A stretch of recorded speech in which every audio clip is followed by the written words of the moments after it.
তৃণমূলের পঞ্চায়েত প্রধান তার বাড়ির সিঁড়িতে দেখা গেল রাখা রয়েছে মিষ্টির বাক্স। সেই মিষ্টির বাক্স খুলতেই দুটি তাজা বোমা উদ্ধার হলো।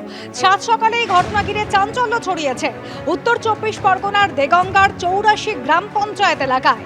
সকালে তৃণমূল প্রধান বাপ্পা মণ্ডলের বাড়ির দরজা খুলতেই সিঁড়ির ওপরে দেখা মেলে মিষ্টির বাক্স, আর সেই বাক্সের মধ্যে গুছিয়ে রাখা ছিল দুটি তাজা বোমা। এরপর দেগঙ্গা থানার পুলিশ যায় ঘটনাস্থলে, বোমাগুলি উদ্ধার করে। তবে তৃণমূল প্রধানের বাড়িতে মিষ্টির বাক্সে কে বা কারা এভাবে বোমা রেখে গেল তা নিয়ে ধোঁয়াশা ছড়িয়েছে।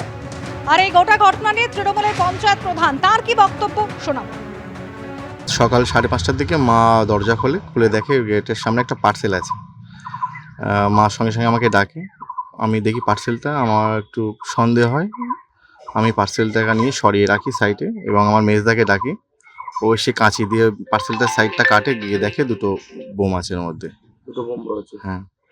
আপনার বাড়িতে এভাবে বোম রাখলো কারা? সেটা বলতে পারবো না। কারোর সঙ্গে শত্রুতা না, ছিল? আমার সঙ্গে কারোর শত্রুতা নেই। রাজনৈতিক ভাবে না বিরোধীরা কেউ রেখেছে? না না, তাহলে এই পরিস্থিতি কি আতঙ্কিত?